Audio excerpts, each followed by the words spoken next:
Normalmente, eles falam assim, né? É igual tem um aluno meu. Ele fala assim, professor, não é por nada não. Eu achava que o problema ia ser maior, a maior dificuldade hoje na oficina ia ser a parte técnica. Porque tem muito carro lançando, é muita novidade, tem nossa, um monte de tecnologia, um monte de coisa que eu tenho que ficar sabendo, um monte de coisa disso, daquilo. E eu acho que eu vou ter dificuldade nisso. Porque, por exemplo, eu entendo de mecânica e a minha parte elétrica aqui, por exemplo, ela tem uma certa dificuldade. Então, para mim, acho que a maior dificuldade vai ser a parte técnica. E aí, gente, o que que acontece? Na maior parte dos casos, dentro de oficina, lógico que vai ter aqueles defeitos que é mirabolante, que aí são casos à parte. Mas tem alguns defeitos que são mais conhecidos, né? Principalmente quando a gente pega defeito mecânico aí, você vai conseguir resolver. Você é capaz de resolver o defeito, beleza? Então você vai ver ali que tem um vazamento, vai ver que tem um desgaste, vai escutar um ruído, aí já começa a ficar complicado, hein? Dependendo do ruído, começa a ficar complicado a resolver. Mas o cara vai conseguir resolver. Nem que ele faça uma troca, a gente chama de troca cruzada, né, de peça, né? Às vezes você pega uma peça nova lá, coloca no lugar pra ver se parou o defeito e aí vai, você vai conseguir resolver. Só que nem sempre a dificuldade é a parte técnica, porque você vai ter suporte, você pode comprar ali um pacote lá de literatura técnica, você pode mandar mensagem pro professor aqui, você pode. E aí, faz uma porrada de coisa. Pesquisar, tem muito grupo de WhatsApp, tem grupo de Telegram, que normalmente ali vai ter alguém que já resolveu aquele tipo de defeito e vai conseguir te ajudar. A parte técnica é importante? Muito. Mas creio eu que não seja a maior dificuldade. Porque se o cara se esforçar, ele aprende e resolve. Tá? Ele vai apanhar uma vez no primeiro defeito desse, mas no segundo já vai ficar mais fácil. É. Só que é o seguinte, aí vem outra coisa, né? Ah, pessoal, e o mercado de peça? É um ponto a observar também, mas creio eu que não é a maior dificuldade ainda não. O mercado de peça tem que ficar atento, né? Ficar atento ali a distribuidores, a peças que realmente são peças boas, ficar atento às falsificações. No mercado aí, dependendo de onde você vai comprar aí, pode ser que você compre uma peça falsificada, então tem que ficar atento a isso. Tem muito vídeo na internet aí, o cara explicando peça original, genuína, né? E peça falsificada.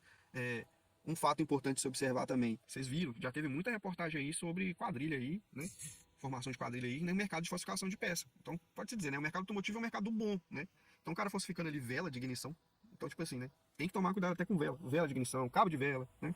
Lâmpada, gente. Os caras estavam falsificando lâmpada. Então, é um ponto importante, mas creio que não seja a maior dificuldade. Porque você tendo um treinamento, você ficando atento, comprando peça em lugar de referência, você não vai ter esse problema. Beleza? É só tomar cuidado, tá? Aí tá. Então a gente falou ali de parte técnica, parte de peças. Aí tá.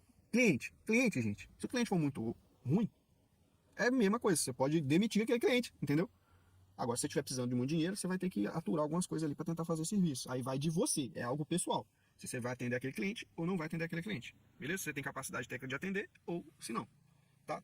Então, cliente é uma parte complicada, mas é a solução também, né?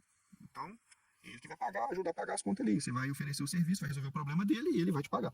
Beleza? Mas não é a parte mais complicada. Eu creio hoje que a parte mais complicada do camarada que vai empreender nesse setor automotivo seja, por exemplo, normalmente o cara começa sozinho, e ali ele vai desenvolvendo, desenvolvendo, vai ganhando dinheiro, vai comprar ferramenta, né? Só que o cara tá na parte da gestão e na parte técnica.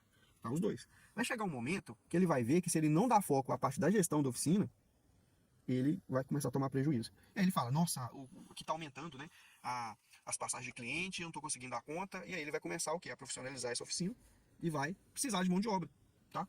Então hoje eu creio que o principal gargalo, e eu não tô falando só da área automotiva não, né? Não tô falando só da área automotiva, o principal gargalo aí é a questão de mão de obra qualificada, tá?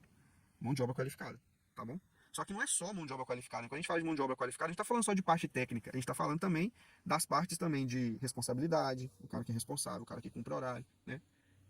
A gente está falando ali de uma pessoa que é comunicativa, né? Que sabe se comunicar, uma pessoa que cumpre, né? Cumpre ali as metas, e aí vai. Então, para mim, acho que a maior dificuldade hoje, conversando com alguns amigos aí de dono de oficina, que seja, tá? Essa parte de mão de obra qualificada. E aí formar uma equipe qualificada, a gente falar que você viu, uma equipe ali sólida, né? Uma equipe ali que o camarada, ele se entrega ali pra oficina, né? E ele, lógico que ele vai ter recompensa que é o salário dele lá, mas é isso, viu? Aí você vai ter um funcionário lá, às vezes não tá satisfeito, né? Aí tá lá dando atestado, à toa, né? Às vezes. E aí vai, entendeu? Então hoje, pra você ter ideia, tem colega meu que pede indicação de aluno, aí a gente fala, cara, vamos lá, você tá precisando do quê? Ah, eu preciso de um cara que já é mecânico. E esquece. Os camaradas que já têm qualificação, que já têm experiência, os caras já estão ganhando bem. Às vezes não vai ter de um certo dele lá para ir para um outro local que para ele, naquele momento, é duvidoso. Tá?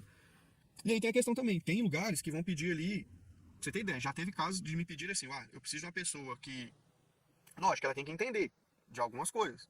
Mas o foco eu quero uma pessoa que cumpre horário, que me respeita, que faz isso, faz aquilo lá. É, e, e é isso. É respeito, cumprir ordem, horário, ser uma pessoa que comunica bem, e é isso aí. Então, tem casos que a oficina prefere alguém ali que é iniciante, que nem tem experiência, nem tenha vícios, pra você ter ideia, para poder ingressar. Só que ela quer uma pessoa que é comprometida. Então, já tive casos de indicar aluno e o aluno não se adaptou à empresa. Eu até falo com os meus colegas lá, os donos de oficina. Ó, aqui na aula, o aluno era isso, isso, isso e isso. Na hora que chegar na prática aí, você avalia, tá bom? E aí me dá o feedback depois, que aí eu consigo, às vezes, melhorar minha aula. Mas tem coisa, gente, que não é parte técnica. Tem coisa que é comportamento. Tem coisa que é comportamento, não adianta. O cara pode ser um excelente, conhecer teoria pra caramba. Ter habilidade pra fazer as coisas rápido. Mas o cara ali, tipo, comunicação, o cara não. Ah, então tem esses detalhes. O comportamento do cara não é tão bom. Às vezes, a empresa, ela abre mão, às vezes, de contratar alguém que é altamente técnico pra essa parte de comportamento. O menino ali, ó, o menino, às vezes ele é fraco ali na teoria, fraquinho talvez ali na prática, mas eu vou ensinar esse menino, vou ter paciência com ele, vou ensinar ele. E aí tem o comportamento. Entende? Hoje, pra você ter ideia, pra mim indicar um aluno, eu olho mais. A primeira coisa que eu olho, gente, comportamento. Não adianta. Eu olho comportamento. Porque a parte do comportamento pesa muito. Tá? Antigamente não tinha essas coisas de comportamento, porque todo mundo era comportado, né? Muito antigamente, não é nem da minha época, antes ainda. Então era o cara que sabia fazer ali, que todo mundo era alinhadinho. Mas hoje em dia tem uma diferença muito, tá? Muito grande de comportamento. Às vezes ali até de interesse.